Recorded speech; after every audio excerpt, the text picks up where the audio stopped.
Olá, muito bom dia para você, muito bom dia para todo mundo, hein? Tá chegando o seu AB1 dessa terça-feira, hoje dia 2 de setembro, agora 11 horas e 47 minutos, nós vamos juntos, bem juntinhos aqui na telinha da TV Asa Branca, pelo G1 Caruaru e região e também pelo Globoplay. Simbora dar uma olhada na previsão do tempo aqui em Caruaru, hein? Sol com muitas nuvens durante o dia e períodos de céu nublado, é o que diz a previsão do tempo. A noite deve ser de muitas nuvens. Agora, a temperatura está marcando aí na tela, 25 graus, tá vendo? E a mínima deve ficar na casa dos 19. Então, vamos dar uma olhada na previsão do tempo também em algumas cidades da nossa região. Vamos ver aqui no telão? Olha só, Sanharó, mínima de 18, máxima de 23 graus, tá vendo? Custódia, ó, 18 a mínima, 27 a máxima. E ainda Belém de Maria, 20 graus a temperatura mínima, 25 graus a temperatura máxima. E aqui no AB1, pessoal, a gente vai ver um acidente grave que aconteceu no município de Bonito, aqui no Agreste. A gente tem as imagens, hein? No vídeo é possível ver o momento, ó, em que a moto atinge uma bicicleta, tá vendo? Isso aconteceu na PE 109. O ciclista ficou ferido e foi levado para um hospital, mas o motociclista, que tinha 38 anos, não resistiu aos ferimentos, infelizmente. Daqui a pouco nós vamos trazer os detalhes desse acidente para você. Mais uma vida interrompida nas estradas da região. E Fábio Gomes está com a gente ao vivo e vai trazer informações sobre outros acidentes graves no trânsito aqui no interior. Inclusive, mais um caso envolvendo motocicleta. Não é isso, Fábio? Bom dia para você. É isso mesmo, amigo. Muito bom dia para você, bom dia para todo mundo que está acompanhando a gente aqui no AB1. A gente teve também registro de um acidente de trânsito com vítima fatal no município de Taquaritinga do Norte, mais especificamente no distrito de Pão de Açúcar. A gente teve acesso a algumas imagens de câmeras de segurança que mostram um momento em que uma mulher ela acaba colidindo contra ferros de proteção dessa rodovia e infelizmente ela não resiste a esses ferimentos e veio a óbito. Essas imagens elas foram divulgadas na tarde de ontem e o acidente ele foi registrado na delegacia de Polícia Civil lá de Santa Cruz de Capibaribe na tarde do sábado. Daqui a pouquinho eu volto trazendo todos esses detalhes, Almir. Ok, Fábio, tá combinado até daqui a pouquinho. E hoje tem o Minha Comunidade para a gente fazer mais uma cobrança. A demanda dessa terça-feira é antiga também, hein? Vamos voltar ao José Liberato aqui em Caruaru para ver se a pavimentação de uma rua já está em andamento ou não.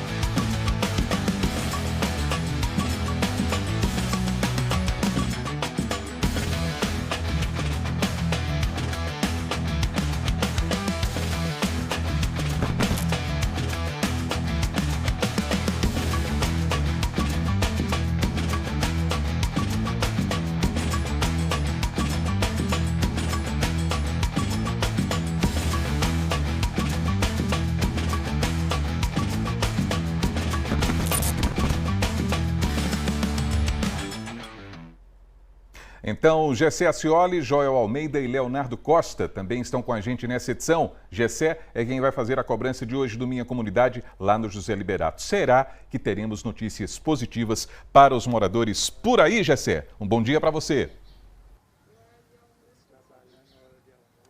Oi, Almir, bom dia para você, bom dia para quem está nos assistindo. Eu já começo esse ao vivo sorrindo, né? Porque tem notícia boa que a gente vai trazer daqui a pouquinho sobre essas obras que a gente cobrou tanto aqui na rua Hipólito Siqueira. E a gente vai trazer mais informações daqui a pouquinho, conversar com os moradores também, entender por parte da prefeitura como é que está o andamento das obras por aqui. Daqui a pouco a gente chega mostrando com notícia boa, viu, meu amigo? Como é bom trazer notícia boa para a comunidade. Muito bem, Gessé, que o seu sorriso seja o sorriso também dos moradores do José Liberato, né? Até daqui a pouquinho. E essa, claro, não é a única demanda que a gente vem acompanhando aqui no Minha Comunidade. Por isso, Joel vai trazer atualizações sobre um outro assunto que também faz parte das nossas cobranças, hein? Tem novidades sobre a Ponte Irmã Jerônima. Não é isso, Joel? Bom dia. Isso mesmo, Almir, bom dia para você, um ótimo dia também para você que está conosco aqui no AB1. Como o José mostrou agora há pouco no José Liberato, uma visita do Minha Comunidade, a gente vem aqui para outro lugar que a gente vem cobrando muito aqui no Minha Comunidade, desta vez a Ponte Irmã Jerônima, que agora prometeram e a prefeitura disse que vai melhorar a ponte com diversas ações. Não só aqui na ponte Irmã Jerônima, mas diversas pontes e pontilhões de Caruaru. Daqui a pouco eu volto com outras informações aqui no AB1, Almir. Muito bem, Joel, muito bem. E Leonardo vai falar sobre as inscrições para uma cerimônia de casamento comunitário que vai ser realizada em Garanhuns. Esse evento tão aguardado pelos casais é gratuito, não é, Léo? Um bom dia para você. Isso mesmo, Almir. Bom dia para você, bom dia para todo mundo que está acompanhando a gente no AB1 de hoje. Olha só, casamento gratuito, mas os casais têm que ficar atentos porque a habilitação deve ocorrer até o dia 15 deste mês. E o casamento vai ser realizado no mês que vem. Daqui a pouquinho eu volto porque eu vou conversar com a coordenadora do curso de Direito da faculdade que está organizando esse casamento e já adianto, eles querem celebrar a união de pelo menos 100 casais, viu? Almir, é contigo. Muito bem, Leonardo, Joel, Gessé, estamos juntos nesse AB1 até daqui a pouquinho.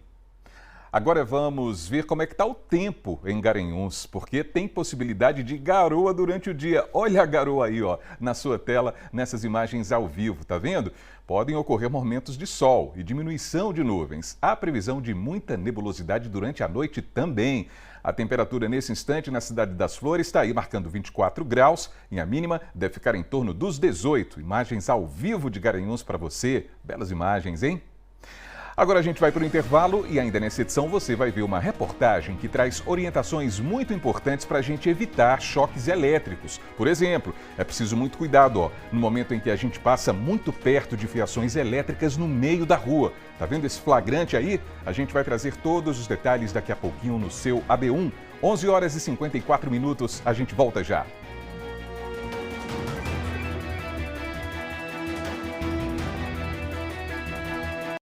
Estamos de volta com o seu AB1 dessa terça-feira, 11 horas e 56 minutos. Vamos dar um giro para ver o movimento do trânsito aqui na capital do Agreste, começando ali pelo centro da cidade, precisamente na Rua Vigário Freire. Ó, sinal abriu para quem está ali na Capitão João Velho. Os veículos vão cruzando aí a sua tela. Tem gente que faz a conversão à direita para pegar a Rua Vigário Freire e tem gente que vai aí, ó, direto, não é? Pode ir ali para Martim Júnior, por exemplo, para os Guararapes, né? Quem está saindo aí da Capitão João Velho. Movimentação intensa nesse finalzinho de manhã por lá. E vamos à redação para conversar com Fábio Gomes, hein? Porque tem informações sobre os acidentes que foram registrados aqui no Agreste. Acidentes graves, infelizmente. Né, Fábio? Uma boa tarde para você. É isso mesmo, amigo. Uma boa tarde para você também, para todo mundo que está assistindo a gente aqui no AB1. Infelizmente, a gente tem aqui no G1 dois destaques que são justamente sobre acidentes que foram registrados nas rodovias estaduais aqui do Agreste de Pernambuco. Um deles aconteceu ontem à tarde no município de Bonito, aqui no Agreste, município próximo aqui de Caruaru, quando um motociclista acaba batendo em um ciclista e em seguida ele também bateu em uma mureta e veio a óbito. Essa vítima ela foi identificada por José William da Silva, de 38 anos, e esse acidente aconteceu na PS 109. Nós tivemos acesso a câmeras de segurança de um estabelecimento próximo a esse trecho da rodovia e dá para a gente ver exatamente o momento dessa batida, como mostram as imagens nesse momento. Segundo a Polícia Militar, os agentes da polícia foram acionados por populares moradores dali próximo desse trecho, que fica próximo ao bairro Frei Damião, e essa vítima que estava conduzindo a motocicleta, ela não resistiu aos ferimentos e veio a óbito. A Polícia Militar informou também que essa pessoa que estava na bicicleta, ela teve fraturas no pé, foi socorrida pelo SAMU para um hospital local e não teve o estado de saúde divulgado. A Polícia Civil informou que registrou esse caso através da Delegacia da Polícia Civil de Bonito e vai seguir investigando para trazer todos esses esclarecimentos, né, Almir? Exatamente, Fábio. É um flagrante de fato impressionante, né? O choque, né? A colisão aí da motocicleta com esse ciclista. E aí a gente tem sempre, assim, uma tendência a imaginar que quem perde a vida num acidente como esse é, por exemplo, quem está no veículo mais frágil, no caso, a bicicleta. Não foi o que aconteceu nesse acidente, não é? Foi o motociclista que perdeu a vida, infelizmente. É um registro trágico das nossas estradas, da nossa realidade, infelizmente, em relação a esses acidentes. E por falar nisso, Fábio, tem registro de acidente também em Taquaritinga do Norte, não é? Exatamente, Almin. Em Taquaritinga do Norte, mais precisamente no distrito de Pão de Açúcar, que pertence ao município, uma mulher morreu após colidir com uma motocicleta também em uma mureta com esses ferros de proteção que protegem a rodovia. Esse acidente ele aconteceu na tarde do sábado, foi registrado pela Delegacia de Santa Cruz de Capibaribe, mas essas imagens que a gente acompanha nesse momento foram divulgadas a partir da tarde de ontem. Essa mulher, ela foi identificada por Deolane. A gente tem aqui no G1 outras informações sobre esse caso e é possível a gente ver o momento em que ela perde o controle desse veículo e acaba batendo nessa mureta. A gente também tem aqui na nossa matéria do G1 informações a respeito do crescimento do número de aumento, né, de mortes no trânsito no Brasil, que houve um aumento de acordo com o Atlas da Violência divulgado no dia 12 de abril. Além disso, na nossa reportagem, nós também reforçamos algumas orientações para que condutores, né, tanto de veículos como carros e motos, como também pedestres, eles tenham um pouco mais de atenção no momento de estar fazendo a travessia em algumas rodovias e também no momento de trafegar, com orientações, por exemplo, como olhar o estado do carro, a questão dos freios, iluminação e outras orientações que valem muito a pena conferir. Porque, como a gente sempre fala aqui no AB1, né, Almir? Viajar é bom, mas voltar para casa é ainda melhor. Sem dúvidas, Fábio, sem dúvidas. Muito obrigado pelos primeiros destaques do G1 nessa edição do AB1 e daqui a pouquinho você está de volta. Volto sim, Almir. Até já. Até já. Agora, meio-dia, pessoal, vamos de cobrança porque o Minha Comunidade está no ar, hein? Hoje nós estamos de volta ao José Liberato aqui em Caruaru. Essa cobrança é antiga e é sobre os moradores que pedem a pavimentação de uma rua. Gessé Ascioli está ao vivo, vem acompanhando essa situação também e já começou o AB1 de hoje, sorridente, ou seja, boas notícias vindas aí do José Liberato. Não é isso, Gessé? Uma boa tarde para você.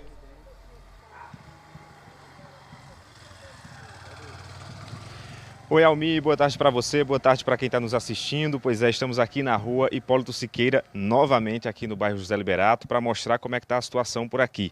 Pedi para o Edivaldo mostrar um pouquinho, porque a rua já tem obras avançadas, o calçamento já foi posto, então o pavimento já está praticamente concluído, existem alguns detalhes a serem feitos e a gente observa que há uma grande diferença da última vez que nós estivemos aqui.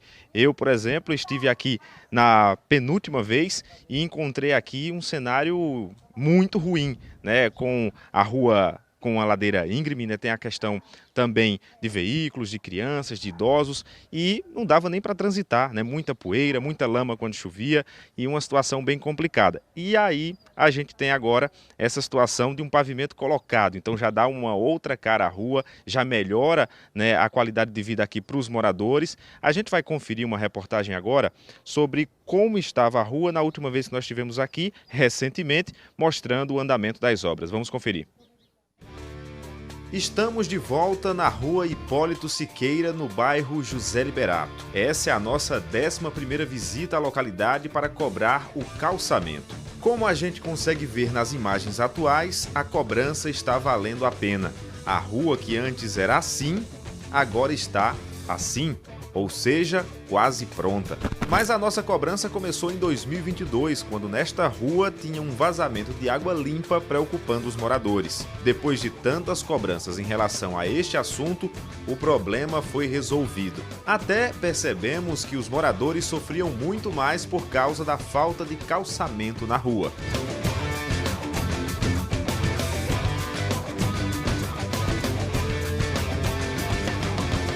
Muita gente, inclusive até cai aqui, quando está subindo de carro. Eu mesmo fui subir essa semana com o carro, não consegui.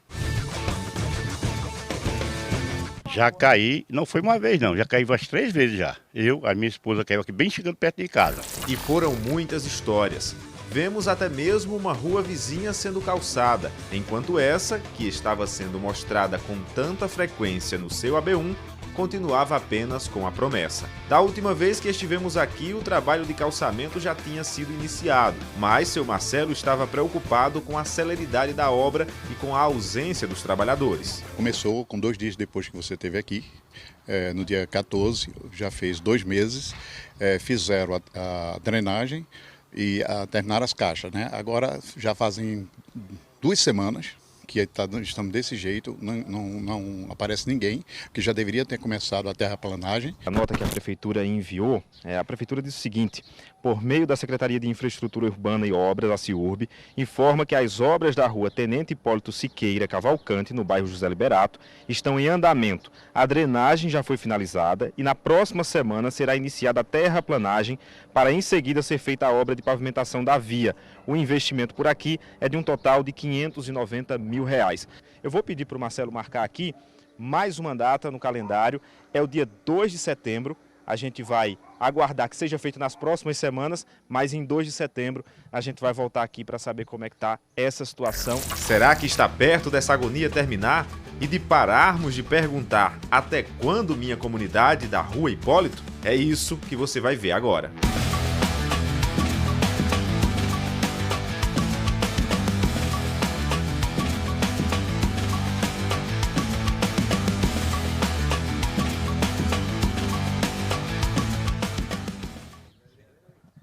Pois é, tá aí a cobrança que a gente fez, né? Depois de tanto tempo a gente observa que a rua está com uma grande quantidade aí da obra já pronta e aqui tá os moradores, né? Que seguiram cobrando, que seguiram aí nessa luta. A senhora que esteve aqui em outras oportunidades, ver a rua dessa forma agora já dá um ânimo, né? Sim, sim, bom dia a todos. E como você pôde observar, é outra rua, né? Vamos dizer que não tem nada a ver com aquela rua de terra que nós vivíamos aqui, caindo, né? Porque muitos moradores aqui caíam. E a gente só tem a agradecer. Agradecer primeiramente a Deus, segundo a vocês e o Marcelo e nós aqui que estamos presentes, que ficamos anos e anos cobrando. E enfim, graças a Deus, a Prefeitura ouviu as nossas preces, né? Primeiramente Deus, segundo a Prefeitura. E está aí a rua concluída, né? Praticamente concluída. Pois é, a gente aproveita para trazer a nota aqui da Prefeitura, né, sobre essa obra. Através da Secretaria de Infraestrutura e Obras, a CIURB informa que em relação à rua Tenente Hipólito Siqueira Cavalcante, no bairro Deputado José Liberato, estão sendo realizados serviços de pavimentação, drenagem e sinalização. O trabalho semelhante ao que foi executado na rua Manuel Bandeira, aqui próximo, no mesmo bairro. Somadas as duas obras, totalizam um valor de R$ 981.397,64.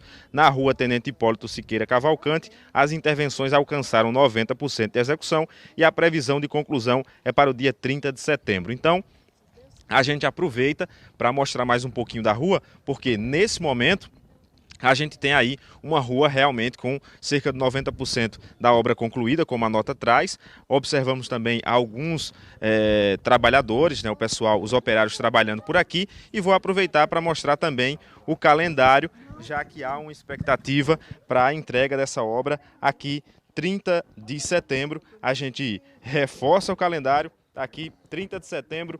O Edivaldo Coelho está mostrando aí para que a gente possa voltar e de fato a obra esteja concluída. Mas pelo andar da carruagem a gente já observa uma obra bastante avançada, como disse a moradora, com outra cara. É outra rua Almir Vila Nova e a gente fica feliz de voltar aqui e mostrar que a cobrança que foi feita e que insistentemente aconteceu por parte dos moradores junto ao quadro Minha Comunidade está sendo concluído, o sonho está se realizando. Almir? Importante demais, viu, Gessé? Importante demais, não é, pessoal? É importante a gente registrar esse semblante também dos moradores, pessoal que sofria muito quando essa rua estava toda na terra. É isso aí. Valeu, muito obrigado, viu, Gessé? E é isso, é importante a gente ver as equipes trabalhando também para resolver de vez essa necessidade dos moradores, não é? Tanta gente que há tanto tempo esperava pela pavimentação e finalmente tudo começa a sair do papel, esperanças renovadas, obras adiantadas e a gente torcendo para que tudo seja concluído de forma definitiva. Está perto pelo que a gente está vendo. Daí, pessoal, a importância dos moradores que confiaram também no compromisso do nosso jornalismo. É como a gente sempre diz, o AB1 não desiste. A gente acompanha essas demandas até o fim.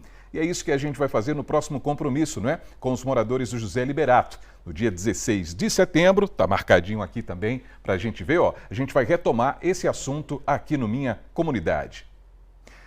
E vamos para o Momento WhatsApp? Pois é, hoje tem problema resolvido também, porque no último dia 28 a gente mostrou um vídeo enviado pela Silvana Coutinho. Na ocasião, ela estava reclamando do lixo acumulado em uma rua do São Francisco. Até móveis estavam lá no meio do lixo. Olha aí o registro. Você lembra? Aí a Silvana mandou um novo vídeo dessa mesma rua. E a pergunta é, será que o cenário mudou? Vamos ver agora. Querendo agradecer a equipe da coleta que já vieram e já fizeram a coleta dos sofás e do lixo. Muito obrigada, viu? Que coisa boa, hein, Silvana? Graças a Deus agora a rua tá limpa e a gente viu aí o pessoal que cuidou do recolhimento, né? Pessoal ali, ó, trabalhando, e a gente aproveita para reforçar que móveis e objetos grandes, como sofás, por exemplo, não são recolhidos pela coleta de lixo domiciliar não, hein? Nesse caso, pessoal, é preciso solicitar o serviço Catatreco. É esse serviço que a gente está vendo aqueles trabalhadores ali. Ele pode ser agendado pelo telefone 98384-6721. Repetindo, 98384-6721, de segunda a sexta, em horário comercial. E o prazo para essa coleta é de até 48 horas depois da solicitação. Lembrando, o seu vídeo também pode aparecer por aqui. Mande para o nosso WhatsApp 99198-8212. E vamos adiante, porque a Ponte Irmã Jerônima, que liga os bairros Riachão e Indianópolis, também é assunto do Minha Comunidade, por conta dos problemas estruturais. Inclusive, de acordo com o nosso calendário, a gente vai voltar a cobrar melhorias por lá em novembro desse ano. Está marcado no nosso calendário. Mas olha, a gente ficou sabendo que o equipamento já está passando por reparos. Então, Joel Almeida está ao vivo por lá, checando essa informação bem de perto. Não é isso, Joel? Uma boa tarde para você. Isso mesmo, Almir. Minha Comunidade vem trazendo, né, esse tema aqui no AB1, cobrando essas melhorias já há algum tempo. A gente fez uma reportagem recentemente mostrando a estrutura da ponte, que vinha preocupando muito, inclusive quem passava por aqui. E essa ponte está de cara nova, como a gente pode perceber nas imagens de Adelson Siqueira. Parece outra ponte, né? A ponte era conhecida como uma ponte quase estaiada, né, com aquela estrutura metálica que foi retirada esses dias. Esse final de semana começou a ser retirada no sábado. Quem vai falar sobre esse assunto, quem está aqui com a gente, é o secretário de Infraestrutura Urbana e Obras, o Andrius Melo, que está aqui do meu lado. Secretário, boa tarde para o senhor. Essa obra ela começou no sábado, né? O que é que vocês vão fazer por aqui? Boa tarde. Boa tarde para todo mundo que está assistindo a gente. Exatamente. A Prefeitura de Caruaru agora tem um contrato específico de manutenção de pontes e pontilhões. A gente é uma cidade que tem muitas pontes, várias pontes estão sendo construídas. E esse contrato inexistia na cidade, então a gente não tinha uma empresa específica para fazer esse tipo de manutenção. Então no primeiro semestre desse ano a gente fez uma vistoria, as equipes da Secretaria de Obras vistoriaram todas essas estruturas. Ao todo foram 65 pontos que a gente localizou entre pontes e pontilhões. A gente tem as pontes ao longo do Rio Pojuca. Tem os pontilhões ao longo de todos os canais da cidade, a gente tem uma cidade que tem vários canais, e a gente decidiu montar um contrato específico de manutenção dessas estruturas, para garantir essa vida útil, garantir que essas estruturas funcionem na sua normalidade. E ao longo de vários anos, a gente tem aqui a Ponte Irmã Jerônima, que foi construída há 15 anos atrás. A gente tem aquela estrutura do pórtico sempre questionada, as pessoas não entendiam se ela tinha uma função estrutural e a gente sempre falou que não, que ela era meramente decorativa. E, infelizmente, ao longo desse tempo, por se tratar de uma estrutura metálica que não teve a manutenção devida, por não ter esse tipo de contrato, a contento, ela terminou ficando muito deteriorada e a gente acabou por decidir, depois da avaliação dos engenheiros, a gente fazer a retirada dela. E aí agora a gente segue com a manutenção dos guarda-corpo, de passeio, fazendo a sinalização, a pintura da ponte e a manutenção da própria estrutura em si, de concreto da ponte. A Ponte Irmã Jerônima é tema, né, das nossas conversas aqui do Minha Comunidade. A gente vem visitando aqui o local, entrevistando muita gente que passa por aqui. Inclusive, eu mesmo ouvi de pedestres que tinham medo de passar por aqui, porque, por exemplo, as calçadas estavam desniveladas, com rachões. Tem uma parte ali mais à frente, já perto do semáforo, que está com desnível mesmo, um buraco, fio solto, enfim. Tem um prazo específico para tudo isso ser feito? Isso. Esse contrato ele é anual, é um contrato de manutenção periódica, então não é só nesse momento que a gente vai estar aqui na Ponte Irmã Jerônima. Depois que a gente sair daqui, lógico, sempre que se fizer necessário trocar um guarda-corpo, fazer uma pintura, fazer uma sinalização, a gente volta para cá, porque esse é um contrato, como eu falei, ele é anual. Então a gente vai passar por todas as pontes. Nesse primeiro momento é uma manutenção corretiva, já que já fazem muitos anos que a ponte passou por esse tipo de manutenção. E depois a gente fica só com as manutenções preventivas, né? A gente se antevendo a todos os problemas que possam causar. E a gente aí trata rachaduras, fissuras, deixando essas estruturas aí bem mais duráveis. Mas tem um prazo específico para terminar tudo isso aqui? E aqui na Irmã Jerônima a gente pretende passar entre 40 e 60 dias. Aí a gente segue para a ponte da José Rodrigues de Jesus, para a ponte do Sagrado Coração, e outra equipe vai entrar nos pontilhões, nos canais. Então a gente vai ficar fazendo e sempre for necessário, lógico. A gente tem uma ordem de prioridade, a gente começou por aqui, que a gente teria que fazer a retirada daquela estrutura metálica, garantindo aí a tranquilidade de todo mundo que passa aqui na Irmã Jerônima. E aí sempre que for necessário a gente volta para cá e vai fazendo. Isso aí é um contrato agora que vai ficar periodicamente aí ao longo dos próximos anos. Agora, como a gente pode ver, a ponte está bem diferente. Vocês retiraram a parte da estrutura metálica. Ela vai voltar com a mesma cara ou tem um outro projeto? Não, a priori não. Aquela estrutura, como eu falei, ela já foi condenada, a gente já verificou que a estrutura está muito danificada. Então, gastar um recurso agora para fazer todo esse reparo não é viável. A priori a gente vai deixar ela assim do jeito que está, a gente vai fazer as manutenção do guarda-corpo, passeio, melhorar bastante a iluminação dela, melhorar as chegadas e saídas aqui da ponte e a priori a gente vai ficar sem o pórtico. Você falou de um contrato aí contínuo, né, com a empresa que já foi contratada, já começou o trabalho aqui no sábado, não só para essa ponte, mas para outras pontes e pontilhões da cidade. A pergunta é, de quanto foi esse valor e qual o tempo desse contrato? Pronto, o contrato, como eu falei, ele é anual. O valor total estimado, como a gente se estima, né, tudo que vai ser gasto aqui, foi um pouco mais de 5 milhões de reais. A gente pretende, lógico, não gastar tudo isso, mas o contrato ele engloba tudo que se fizer necessário, tudo que aparecer aqui, de fissura, rachadura, reparo, troca de peças, substituição dessas peças estruturais. Então, como é um contrato que a gente vai usar ele todo ano, ele tem um valor expressivo, não quer dizer que a gente vai gastar tudo isso até o fim do ano. Mas esses 5 milhões é só para aqui ou para as outras? É para todo o contrato de manutenção das 65 localidades que a gente vistoriou. Então, até 60 dias a partir de agora a gente pode voltar aqui que a gente vai encontrar uma ponte diferente. Isso, a ideia é essa, a gente já está fazendo a elaboração do guarda-corpo, das partes que estão faltando. O pessoal vai continuar fazendo a retirada das peças que ainda vão ser retiradas. A gente vai ter aqui novo asfalto, nova iluminação, nova sinalização, pintura. Então, em breve a gente vai estar aí com uma ponte 100% renovada. Que bom, muito obrigado. Desde já agradeço a sua participação aqui no AB1. É muito bom a gente ter essa troca, né? Falar para o pessoal de casa, ter um representante da prefeitura aqui com a gente, inclusive com o compromisso de 60 dias a gente voltar e mostrar essa ponte revitalizada, como a gente vem cobrando aqui no AB1, no Minha Comunidade, e também a gente vem dando voz à população, né? É uma das pontes mais conhecidas de Caruaru, os carros promovem esse vai e vem todos os dias, várias horas, e aí muita gente passa por aqui, muita gente vai ser beneficiada, claro que a gente vai acompanhar tudo, né, isso, Almir? Eu volto contigo.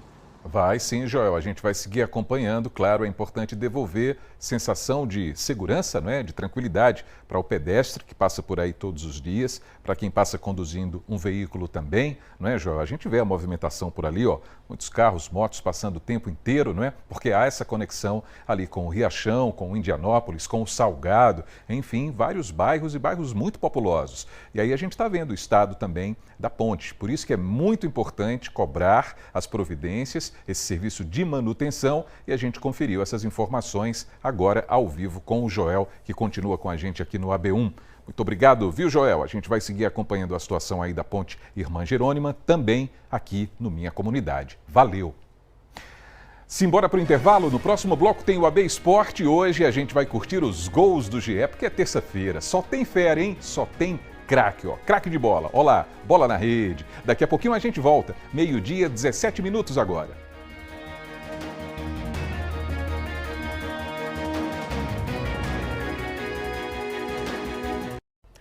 E o seu AB1 está de volta, 12h, 21 minutos. Semana passada, nós mostramos imagens de um casal que foi vítima de choque elétrico quando chegava em casa lá no Recife. Você lembra? Um fio da rede elétrica partiu e atingiu o casal. Felizmente, eles não sofreram ferimentos graves, mas o susto se transformou em um trauma. E você, sabe o que fazer numa situação parecida? A gente preparou uma reportagem sobre esse assunto. Veja. Ainda está difícil voltar a ter uma noite inteira de sono. Elidiane e Fábio não tiram da cabeça o que aconteceu na semana passada, em frente ao portão de casa. Uma câmera de segurança mostrou o momento em que o casal chegou, por volta das 9h40 da noite. Um fio de alta tensão soltou do poste e atingiu os dois. Elidiane foi arremessada ao chão com a descarga elétrica. O caso aconteceu na rua São Benedito, no bairro do Pina, onde eles moram há 13 anos. A calçada ainda está com a marca do fio que pegou fogo. O acidente deixou queimaduras nos dois. O primeiro a levar o choque teria sido Fábio, que ficou com hematomas em vários lugares, como braço e peito. Quando a gente chega aqui no portão, aí eu olho, escuto aquele clarão, ele diz assim, filha, o poste está pegando fogo. Quando eu falo isso, ele automaticamente, o fio já cai no braço, pega no meu braço aqui, né? Provavelmente entrou pelo lado esquerdo do peito. E quando ele passa pelo meio da gente, ele bate no chão e joga a minha esposa. Nessa hora que aparece aquela cena horrível, a minha esposa sendo lançada longe. Elidiane está traumatizada e tem dificuldades de rever o vídeo. Eu não estou conseguindo entrar na minha casa, estou com medo, estou olhando o tempo todo para cima, né? E a gente não está dormindo direito, a gente não está se alimentando direito. Eu só consegui ver o vídeo uma vez, que foi no outro dia, isso aconteceu numa quinta. Quando foi na sexta-feira foi que eu fui ver o vídeo. Quando as pessoas passam por uma situação igual a essa, já há um entendimento de que elas têm o direito de serem indenizadas por esse aborrecimento. O que nós estamos fazendo neste momento é uma abertura de um diálogo propositivo com a permissionária para colocarmos as nossas condições para encerrar essa situação. O SAMU atende com frequência ocorrências com choques elétricos. De janeiro a dezembro de 2024, foram 109 atendimentos. De janeiro a julho deste ano, foram mais 69 atendimentos. Nas ruas, além dos fios de alta tensão, os postes mais baixos também assustam. É comum andar pela cidade e ver alguns assim, sobrecarregados de fios. Léo França é engenheiro eletricista e professor do Instituto Federal de Pernambuco. Ele explica que em todas as situações é importante se manter afastado dos postes. A nossa rede de distribuição elétrica, nós temos a baixa tensão, que são os cabos que ficam mais abaixo, na tensão de 220 volts, e os cabos de alta tensão, que são um pouco mais altos, que chegam até 13.800 volts. O risco de um cabo desse cair não é comum, é uma coisa muito difícil. Se isso vir a acontecer, o ideal é que as pessoas fiquem afastadas, uma distância de pelo menos 20 metros do fio, porque quando ele toca no solo, ele cria superfícies equipotenciais, o que pode causar choque por tensão de passo, tá certo? E se cair muito próximo de você, o ideal é que ele não toque na pessoa, porque se tocar, o risco de morte é muito grande, mais de 90% de óbito. Fios de internet, de telefone, na teoria não dão choque. Mas se você, por acaso, vir um poste assim, cheio de fios, tem que saber que pode vazar corrente por aqui também. Principalmente se ele estiver próximo a outros postes e se houver ligações clandestinas. Os cabos de telefonia e internet, esses não têm risco de choque elétrico. O problema é que eles estão muito próximos dos cabos de energia elétrica, né? Os condutores que têm um risco de morte. Então, as pessoas não devem nunca inventar de querer subir no poste para mexer no cabo, né, de telefonia ou de internet, sabendo, sem ter o devido treinamento, a devida capacitação, sabendo que pode tocar num fio de energia e ter um acidente. As pessoas pensam que, não, madeira sempre é isolante, né? Vou chegar aqui com a madeira e tocar no cabo de baixa tensão, porque ele isola. Só que esse pensamento, quando você vai no cabo de alta tensão, a madeira não é mais isolante, ela passa a ser condutora. Na dúvida, a dica é uma só. Se puder, não encoste e fique longe dos postes. Evitar em dias normais estar próximo de poste, tocar em poste, certo? Porque queira ou não queira, apesar de ter um isolador lá em cima, mas ele pode, por algum problema técnico, conduzir, certo? Está conduzindo energia e pode colocar em risco a vida de pessoas ou até animais também. Olha aí, quantas orientações importantes, hein, para a gente ficar de olho. Agora é 12h, 26 minutos. Vamos para Garanhuns, porque estão abertas as inscrições para o casamento comunitário, que é promovido pelo Núcleo de Práticas Jurídicas. Então a gente vai conversar ao vivo com Leonardo Costa. Vamos saber até quando vai esse prazo de inscrição para ninguém perdê-lo. Não é isso, Léo? Boa tarde para você. Oi, Almir, boa tarde para você, boa tarde para todo mundo que está acompanhando a gente na B1 de hoje. Prazo vai até o dia 15 deste mês, ou seja, tem que correr porque os documentos precisam ser organizados. E a instituição quer celebrar pelo menos 100 casamentos, ou seja, muita gente aí para celebrar o amor, essas uniões. E eu vou conversar agora com a coordenadora do curso de Direito desta instituição que está realizando, organizando, que é a Sinali Monteiro. Vou chamá-la para conversar com a gente para explicar mais detalhes. Professora, conta aí pra gente, quem é que pode se inscrever e como é esse processo? Primeiramente, boa tarde a todos, boa tarde, Leonardo. Quero dizer que com muita alegria o curso de Direito da Faculdade Integrada 7, através do Núcleo de Práticas Jurídicas, está organizando o casamento comunitário, que vai acontecer, já tem até data, dia 30 de outubro, tá? E aí, eu quero lhe dizer que quem é que pode se inscrever? Na verdade, as pessoas que vivem em união estável, tá? E desejam regularizar essas uniões, como também as pessoas que queiram se casar, mesmo que não vivam em união estável, tá? Então, nós estamos visando proporcionar a regularização das uniões que já existem, mas também proporcionar para as pessoas que querem se casar a realização da celebração. Os documentos necessários e onde ir, né? Então vamos lá. O casamento, ele se divide em dois momentos. Nós temos o processo de habilitação e a celebração em si. Então, para o processo de habilitação, o que é necessário? Primeiramente, identidade, CPF, comprovante de residência dos noivos e de 2 testemunhas, tá certo? E também para os noivos, o cartório exige a certidão original de nascimento e também de averbação de divórcio. E aí você precisa correr realmente para poder conseguir acessar esses documentos e realizar aí a sua habilitação para poder conseguir fazer a celebração. Vem mesmo aqui a instituição ou outro ponto, tirar dúvidas e ver quais são os documentos e entregar também esses documentos? Exatamente. Todo o processo de habilitação está sendo realizado no Núcleo de Práticas Jurídicas da Faculdade Integrada 7, que funciona ali na Gonçalves Maia, ao lado do Hotel Palace, tá? Onde funciona o CAIS, que é justamente as práticas de toda a faculdade acontecem lá. Inclusive, nós temos alunos manhã, tarde e noite, de segunda a sexta, para realizar o atendimento desse pessoal que queira realizar o casamento comunitário. Então, lá eles vão receber um termo de encaminhamento que deverão levar para o cartório e no cartório se faz todo o processo de habilitação.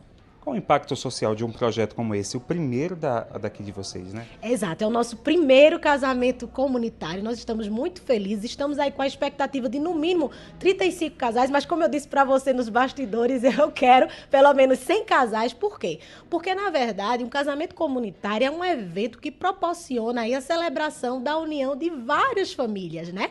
Então tem um cunho aí social, econômico e também simbólico. Então nós estamos visando proporcionar para esses casais um momento histórico, tá? Porque é um casamento, e também poder colaborar para a regularização da situação jurídica desses casais, porque a gente sabe que o casamento gera direitos e deveres, tá? Então, para acessar direitos, eu preciso ter essa união reconhecida de alguma forma, seja por meio de união estável ou de casamento, e nós estamos proporcionando exatamente isso para a sociedade de Garanhuns. Professora, muito obrigado pelas informações, viu? Por nada.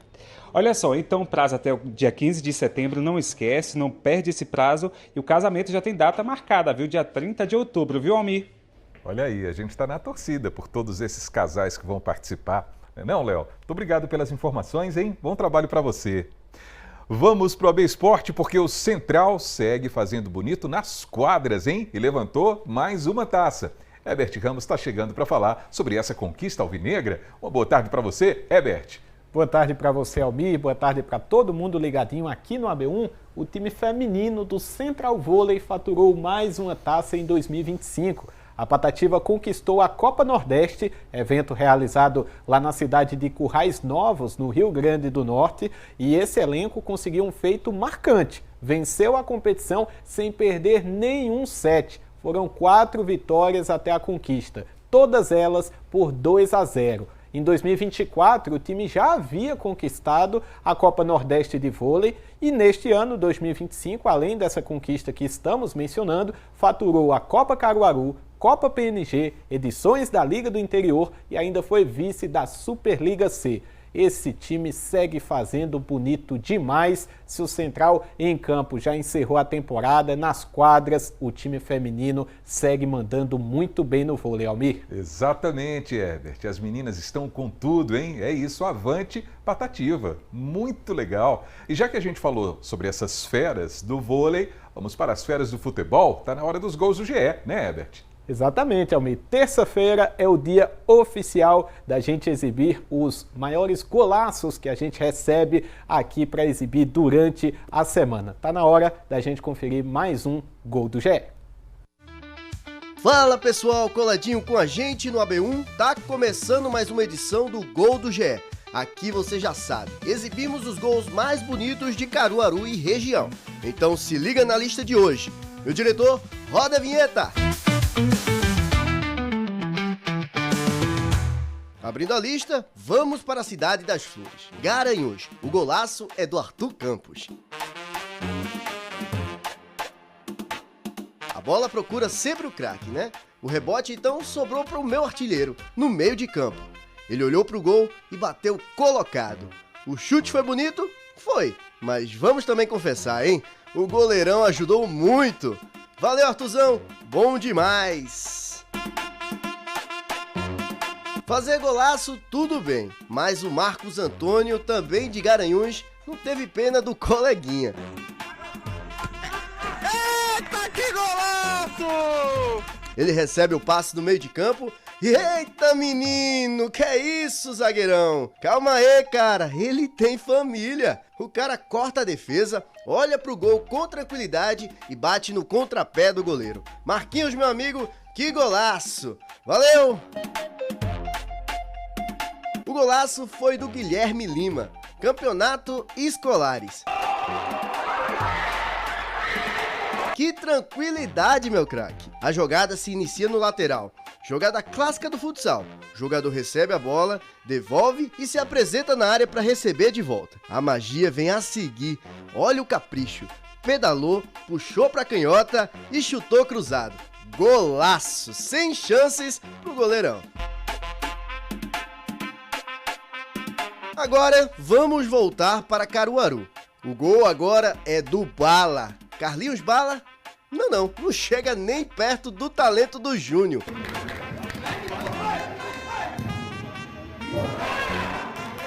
O Júnior Bala. O meu artilheiro recebeu a bola no meio da quadra. O jogo estava truncado. Tinha que buscar repertório e contar com o talento individual. E nesse momento surgiu a categoria do Bala. Deixaram ajeitar com a destra e ele encheu o pé. A bola entrou no contrapé do goleiro. Que balaço, meu amigo Júnior Bala. No último, vamos fechar com chave de ouro. A jogada começou com um tic-tac interessante no meio de campo, até a bola parar no ponta, que cruzou para a área e, meus amigos, isso aconteceu. João Vitor do céu, que bicicleta linda! Goleiro, dava não, mano. Eu me compadeço de você. Que é isso, João Vitor? Gol de placa, tá de parabéns. E com esse golaço, encerramos mais uma edição do Gol do GE. Até semana que vem. Tchau, tchau.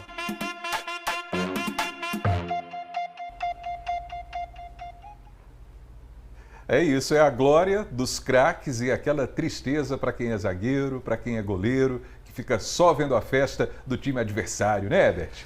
Exatamente, Almir. Gostei do gol do Guilherme na quadra, me fez lembrar os tempos de jogos escolares, que eu não era muito bom, mas fazia parte ali da turma, ia atrás dos troféus e aquele clima nos jogos escolares muito divertido, bom demais. Por um momento pensei que você ia falar sobre a sua trajetória e o seu passado de glória, né? Mas não é o caso, né? Estamos juntos nessa, eu sou do mesmo jeito, só ficava esquentando o banco. E por falar em golaço, na semana passada teve a abertura da enquete para a votação do gol mais bonito do mês de agosto. Então, meu caro Herbert Ramos, a gente já tem um vencedor, o dono desse manto aí? Temos sim, Almir. Quem vai levar essa camisa exclusiva do Gol do GE, essa daqui não tem para vender, só os vencedores das enquetes que levam para casa é o Marcelo de Alagoinha. Alô, Marcelo, da cidade de Alagoinha, ganhou a enquete, milhares de votos, viu? É porque a turma estava engajada para oferecer esse prêmio ao Marcelo. 94,98% dos votos. Tá passando aí na tela o golaço do Marcelo, ele que mandou esse vídeo pra gente, mostrando o golaço que ele fez de fora da área, uma pintura que mereceu de verdade ser o grande vencedor desse mês. Parabéns ao Marcelo, já pode entrar em contato conosco para receber essa camisa aqui e conhecer tudo de como funciona o GE, como funciona a TV Asa Branca, vir aqui nas nossas instalações. Agora, se a turma quiser saber um pouco mais sobre o esporte regional, fica o nosso convite para todo mundo acessar o GE Caruaru e região. Vou ficando por aqui, até amanhã, Almir. Valeu, seu Herbert, grande abraço para você e parabéns, hein, Marcelo? O manto é todo seu. E olha, pessoal, tem mensagem rolando aí nas redes sociais dizendo que a inteligência artificial do WhatsApp está lendo as suas conversas. E tem outra história sobre um remédio que promete curar a diabetes e que teria até a aprovação da Anvisa. Aí o Fato ou Fake foi atrás dessas duas histórias e mostra agora o que é verdade e o que é mentira. Oi pessoal, tudo bom? Tá bombando uma mensagem que diz que a inteligência artificial do WhatsApp tem acesso a todas as suas conversas. E aí, o texto diz que se as pessoas não ativarem o modo de privacidade avançada, a IA vai poder abrir mensagens, ver números de telefones e conversas privadas. Isso é fake. A gente procurou a Meta, que é dona do WhatsApp, que afirmou que esse conteúdo é mentiroso. Eles disseram que a inteligência artificial do WhatsApp, a Meta AI, não pode ler as conversas, seja dentro ou fora de grupos privados. Informaram que ela lê apenas o que é pedido nos prompts, que são os comandos para que ela crie textos ou imagens. A Meta explicou ainda que o modo de privacidade avançada oferece uma camada extra de proteção, mas que mesmo sem ele, a Meta AI não pode ler suas mensagens. E agora eu falo de uma mentira, que diz que o produto chamado glicolamida pode curar diabetes e que tem aprovação da Anvisa. Essa fake simula páginas de portais de notícias e o texto diz que um endocrinologista tailandês recebeu o prêmio Nobel por criar esse tratamento. Que ele descobriu a verdadeira causa da doença, que seria um parasita, e que esse medicamento combate esse parasita. E aí, claro, né, o site tem links para comprar o tal produto. Tudo falso. A Anvisa afirmou que não existe nenhum medicamento registrado com esse nome, que o produto é uma fraude. Além disso, o nome desse professor tailandês citado não aparece em nenhuma lista de ganhadores do Nobel.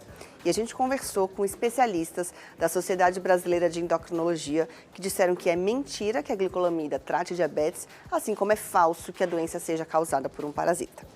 Você já sabe, para acessar todas as nossas checagens é só em g1.com.br/fato ou fake. Tchau, tchau.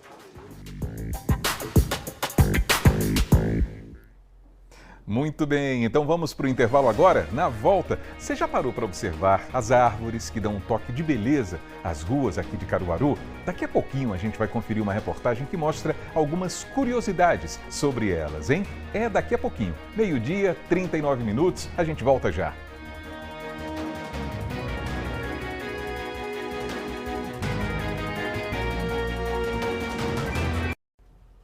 E o AB1 voltou, 12h, 42 minutos. Vamos voltar a conversar com Fábio Gomes, porque tem outros destaques do nosso portal, o G1 Caruaru e região. Fábio? É isso mesmo, Almir. Boa tarde para você mais uma vez. Um outro destaque que a gente traz aqui agora no AB1 é em razão da Prefeitura de Garanhuns, que teve aí uma medida cautelar proferida pelo Ministério Público de Contas do Estado de Pernambuco que limita os gastos para o projeto Encantos do Natal. Essa decisão foi tomada a partir de uma representação apresentada pelo Ministério Público de Contas de Pernambuco, que questionou a transparência e o aumento dos custos do evento. De acordo com essa medida cautelar estabelecida pelo TCE, os valores do convênio repassados à Casa do Artesão cresceram de forma expressiva. Para a gente ter ideia, de 2024 para 2025 houve um aumento de 27% e o valor passou de 6 milhões para 7 milhões e 625 mil reais. Segundo o procurador Cristiano Pimentel, essa evolução reforça o risco de prejuízo já evidenciado em outros relatórios de auditoria. Por meio de nota enviada ao G1, a Prefeitura de Garanhuns, em conjunto com a Casa do Artesão, afirmou que tem prezado pela transparência ao longo dos anos e informou que está ciente da medida cautelar emitida pelo TCE e informou ainda que vai cumprir integralmente a decisão do órgão de controle. Para conferir outros detalhes e também os valores de 2020 a 2025 que foram repassados da Prefeitura à Casa do Artesão, é só acessar o G1, Almir. Perfeitamente, Fábio, perfeitamente. No G1 também tem informações sobre a festa de setembro, lá no Sertão, lá em Serra Talhada, não é? Exatamente, Almir. Essa festa de setembro, que é uma das grandes festas do interior de Pernambuco e também faz parte do calendário lá de Serra Talhada e é responsável por atrair diversos turistas, lotar a rede hoteleira e também movimentar muita renda. A renda econômica do município já começou, ela tem 11 dias de duração e a programação festiva com shows musicais começam a partir dessa quinta-feira e seguem até o domingo, dia 7. As apresentações acontecem na Lagoa Maria Timóteo. Sexta-feira a gente preparou uma arte trazendo toda essa programação musical e para a gente conferir, tem aí quinta-feira, né, com shows de Léo Santana, Vicente Neri e VN Banda. Já na sexta-feira, dia 5, tem show de Murilo Ruff, Felipe Amorim, Henrique Brandão, Lila e PV Calado. No sábado, dia 6, tem show de Simone Mendes, Raiz Saia Rodada, Kennedy Brasil e também do PV Calado. E no domingo tem show de Pablo, Seu Desejo e também da Lilá. Para conferir toda essa programação completa, é só acessar o G1, Almir. Tá certo, Fábio, tá certo. Muito obrigado pelos destaques de hoje, hein? Bom batente para você aí na redação e até amanhã. Até amanhã, Almir. Valeu, Fábio. 12h45. E olha que interessante, pessoal. Morar sozinho tem sido uma tendência aqui no Brasil. De acordo com o IBGE, os lares com apenas um morador passaram de 12% lá em 2012 para 18% em 2024. Mas o que tem incentivado as pessoas a optarem por isso, hein? Foi o que o repórter Joab Alves tentou descobrir. Vamos ver? Em prédios como esses, cada janela mostra uma vida diferente. Tem gente casada, com ou sem filhos, gente que divide o AP e também muita gente que mora sozinha. A Marília é uma delas. Começou a morar sozinha com uns 21, 22 anos. Ela é de Pesqueira, no interior de Pernambuco. E veio para o Recife e arrumou um trabalho e acabou ficando por aqui. Foi algo que eu não planejava, mas que aconteceu. Eu planejei trabalhar, estudar, mas eu não pensava em morar sozinha. Então foi tudo muito de repente, mas foi muito bom. Foi uma escolha maravilhosa que eu fiz. Uma rotina que para muitos pode parecer difícil, mas que para ela é sinônimo de conforto. Foi justamente esse jeito de viver que ajudou a construir a maturidade que tem hoje. Eu não tinha noção do tamanho da responsabilidade de ser independente. A gente, quando está naquela fase de 18 anos, a gente, eu quero morar sozinha, eu quero ser independente, né? Mas quando a gente passa a ser independente realmente, a gente vê o peso da responsabilidade, né? De ter que se manter, ter que se sustentar, ter que pagar suas próprias contas e não ter que depender de ninguém. Segundo os dados do IBGE, cerca de 13,7 milhões de pessoas estão morando sozinhas aqui no Brasil. O que chama atenção é que esse número cresceu bastante entre os jovens de 25 a 39 anos. Em 2010 eram 8,3% e no último censo feito em 2022 já são 13,4%. Mesmo assim, morar sozinho ainda é mais comum entre os mais velhos. Quase 29% dos que têm 60 anos ou mais vivem assim. Esse é o caso de Dona Fátima, de 67 anos. Aposentada e viúva, mora sozinha há 13 anos. Mas ao contrário do que muitos imaginam, sua vida está longe de ser solitária. Moro só, mas não me sinto só. Eu sou uma pessoa muito prática, objetiva, então apareceu obstáculos, parte para resolver de imediato, na medida do possível, e vida que segue. A economista Silva Siqueira, especialista em inteligência de mercado e em políticas públicas, explica os motivos e as consequências desse cenário e o que tem levado a esse crescimento. Do ponto de vista demográfico, a gente tem uma mudança da nossa pirâmide etária. Há um envelhecimento populacional cada vez maior, associado a uma baixa na taxa de fecundidade, e aí você vê casamentos cada vez mais tardios, um índice de divórcio cada vez maior. E aí essa conjuntura familiar é valorizada por uma cultura que valoriza a autonomia, a independência, a solitude, de você se reconhecer, de você ter a sua própria rotina. A decisão de morar sozinho, que vem crescendo como uma nova cultura, é uma realidade. Mas ela também lembra que esse caminho traz alguns desafios para quem escolhe viver assim. Existem desafios, inclusive, impostos pela infraestrutura das nossas cidades, né? A gente tem a questão de segurança pública, a gente tem a questão de uma acessibilidade e de uma rede de apoio para a saúde, principalmente dos idosos, mas a gente também tem um mercado que está cada vez mais se adaptando a esse novo formato domiciliar. Esse novo modo de morar sozinho já faz parte da vida de muita gente, que nem pensa mais em viver de outro jeito. Porque eu sou uma pessoa totalmente resolvida, feliz comigo e com a minha vida. Então, tenho N atividades, mesmo aposentada, mas eu ainda desenvolvo atividade profissional numa ONG. Fora isso, tem atividade física, fora isso, tem atividade religiosa, porque eu cuido de todas as dimensões do ser humano, né? Tanto emocional, físico, mental e espiritual. Agora, meio-dia, 49 minutos, vamos falar sobre oportunidades. Terminam hoje as inscrições para os cursos de qualificação profissional na área de tecnologia da informação e economia criativa. É uma parceria entre o Senac Pernambuco e o Porto Digital. Entre os cursos estão design de games, edição de vídeo e análise de dados, pessoal. Os interessados devem procurar o Senac na Avenida Maria José Lira, 140 no Indianópolis, aqui em Caruaru. Telefones para contato, hein? 3727-8259, 3727-8260 ou pelo 98491-7379.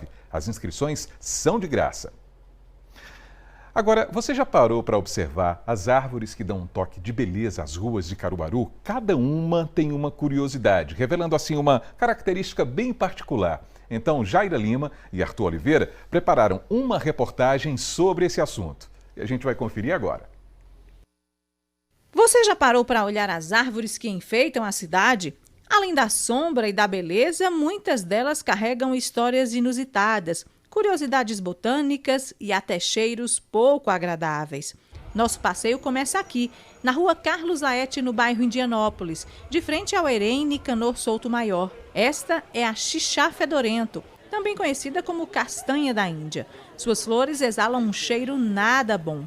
Mas calma, não é à toa. O odor forte serve para atrair moscas, que são suas principais polinizadoras. Xixá fedorenta ou castanha da Índia é uma planta nativa da Ásia, especificamente da Índia e da Malásia. Essa árvore, ela tem um mecanismo de reprodução totalmente diferente das outras árvores. Enquanto que as árvores comuns utilizam abelhas, outros insetos, aves, ela faz da seguinte forma. A flor dela é vermelha e tem um cheiro muito forte, um odor de fezes, para atrair as moscas. Ela utiliza a mosca que ninguém utiliza, justamente para a sua reprodução, que a gente chama de polinização. Apesar da fama, a xixá tem superpoderes. Suas sementes são comestíveis e suas propriedades medicinais vão de diurético a antifúngico. Um verdadeiro laboratório natural, mesmo que fedido. Da fedentina partimos para a nobreza. No Colégio Sagrado Coração está ela, a árvore que deu nome ao nosso país, o pau-brasil. Com madeira avermelhada e resistente, essa espécie foi tão cobiçada que quase desapareceu. Hoje é protegida por lei e símbolo nacional. Se antes era usada para tingir roupas da realeza europeia, hoje o pau-brasil lembra a importância de preservar nossa história e nossas florestas. O pau-brasil é uma árvore que deu nome ao nosso país. O único país do mundo que tem nome de árvore é o nosso, por causa do pau-brasil. E quando os portugueses chegaram aqui, eles retiraram tanto essa madeira que quase era extinto. E a madeira é uma madeira nobre, é uma madeira muito boa para fazer utensílios diversos. E ela também tem um corante chamado brasilina ou brasileína, que serve para tingir as roupas. E no século XIX, os nobres, era moda utilizar roupa vermelha e justamente utilizava o corante do pau-brasil. Mas o pau-brasil é a única árvore que deu nome a um país e a gente tem essa árvore aqui em nossa cidade. Aqui na rua Cleto Campelo, no centro de Caruaru, encontramos outra gigante, o eucalipto. Originária da Austrália, essa árvore de crescimento rápido domina o ambiente onde está. Literalmente, suas raízes liberam substâncias no solo que impedem outras espécies de crescer ao redor. As segundas maiores árvores do planeta, perdendo apenas só para as sequoias, que são árvores que a gente encontra nos Estados Unidos, por exemplo. E o eucalipto é uma dimensão enorme. Ela produz toxinas ali próximo que ela não deixa outras árvores crescer, desenvolver muito juntinho a ela. E um outro detalhe que chama a atenção do eucalipto, ela é uma árvore de crescimento muito rápido, por isso que é tão utilizado na fabricação de palitos de dente, de churrascos, porque planta ela cresce muito rapidamente e é utilizado na indústria de forma tão rápida. O eucalipto é considerado uma fábrica de óleo natural, papel e madeira e está entre as maiores árvores do mundo, perdendo apenas para as sequoias. E para fechar a nossa reportagem, você vai conhecer agora uma espécie que é quase um patrimônio de Caruaru. As gameleiras. Essas árvores são centenárias e existem aqui na cidade desde a época em que Caruaru era apenas uma vila. As gameleiras, eu acho interessante que foram plantadas aqui em Caruaru, isso está relatado em livros, em fotos, em documentos históricos, que desde quando Caruaru era vila, e ela acompanhou todo o desenvolvimento da cidade. E tem um trecho que diz da seguinte forma, que foram plantadas 300 gameleiras e hoje a gente só tem apenas 6 espécimes. 3 no Palácio do Bispo e 3 ali na Câmara dos Vereadores. E essas gameleiras, na verdade, o nome foi denominado como gameleira, mas na verdade o nome é Ficus benjamina ou Figueira benjamina, essa espécie, que também não é daqui, certo? É uma planta exótica. Suas raízes aéreas impressionam, mas é o seu papel ecológico que realmente chama a atenção. Elas alimentam, protegem e curam. São abrigo de bichos e sabedoria da medicina popular. De fedores a flores, de histórias a heranças, essas árvores nos mostram que a natureza urbana tem muito a dizer. É só parar, olhar e respirar fundo, mesmo que às vezes não seja tão fácil assim. É isso aí. E olha, em Garanhuns, o turismo religioso tem crescido muito, é muito forte. Na Cidade das Flores também não falta lugar para quem deseja ter uma experiência de fé e conhecer mais um pouquinho da devoção dos fiéis. Olha só. O Santuário Mãe Rainha é um dos pontos religiosos mais visitados de Garanhuns. Inaugurado há 21 anos, é uma réplica fiel do santuário original na Alemanha. A arquitetura simples e charmosa lembra construções europeias e traduz espiritualidade em cada detalhe. O nosso Santuário da Mãe Rainha, aqui em Garanhuns, representa esse contato vital das pessoas com Deus e com a Mãe de Deus.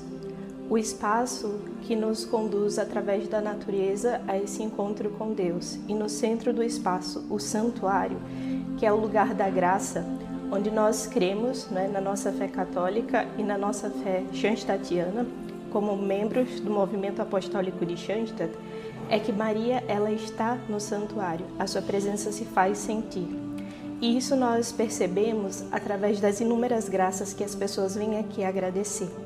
Por isso que o santuário é um espaço de encontro com Deus, com Maria, é um espaço de renovação da fé e de forças. Com uma capela acolhedora e jardins que convidam à reflexão, o santuário encanta os visitantes, pela beleza e pela calmaria em meio às colinas. Então nós temos o Canteiro do Rosário, em que as pessoas elas podem contemplar os mistérios do terço e fazer sua oração. E ele tem um formato muito especial porque é o símbolo do nosso movimento apostólico de Schanstatt. Depois nós temos a imagem do venerável diácono João Luiz Possobon, que foi o iniciador da campanha da Mãe Peregrina. E a sua imagem, ao lado dela, tem um burrinho, porque ele se identificava como o burrinho de Maria. E graças a esse trabalho tão lindo, que ele começou em 1950, em Santa Maria, no Rio Grande do Sul, se espalhou pelo Brasil e pelo mundo. Hoje nós temos também no Nordeste milhares de famílias que recebem a imagem da Mãe Peregrina. E claro, o centro do nosso espaço é o santuário, esse lugar em que a Mãe de Deus ela se estabeleceu, fez morada aqui em Garanhuns há mais de 21 anos para distribuir graças para todas as pessoas. E a Tenda dos Peregrinos, que é o local onde nós temos também as missas, que são maiores aos fins de semana. Outro destaque da cidade é o Seminário São José. Além da formação sacerdotal, o espaço guarda capelas históricas e oferece hospedagem a quem deseja viver momentos de devoção. É um lugar situado no centro da cidade, que se destaca não só pela sua beleza arquitetônica, mas pelo significado que tem, e significado espiritual, religioso e cultural. É um lugar de encontro, de celebrações, um lugar de estudos, de aprofundamentos e um lugar por onde os turistas muitas vezes passam, e não apenas para se hospedar, mas também buscando um recanto de tranquilidade e de paz. Em Garanhuns, a festa se revela em mais de 10 referências fortes para o turismo religioso.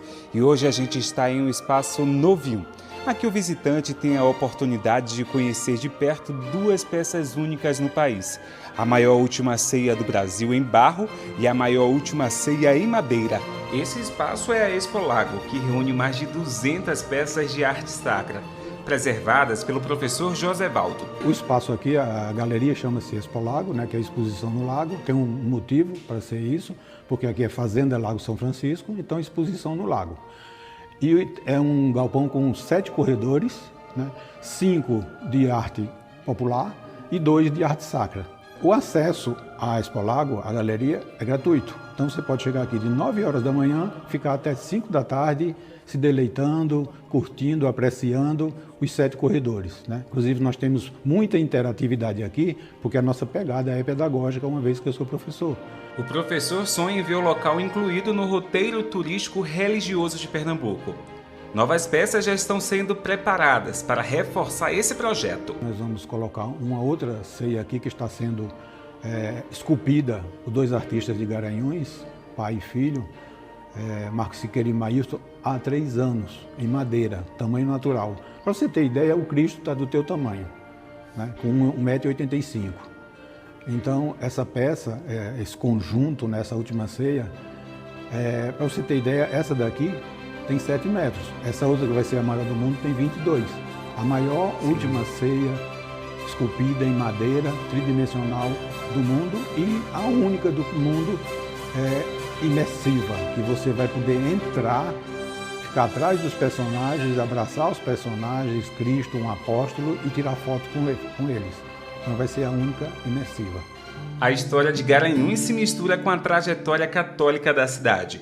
O município tem vocação natural para o turismo religioso, presente em cada igreja, no santuário e no seminário. A história de Garanhuns, ela se confunde com a presença da Igreja Católica. São muitos os lugares e espaços de turismo religioso.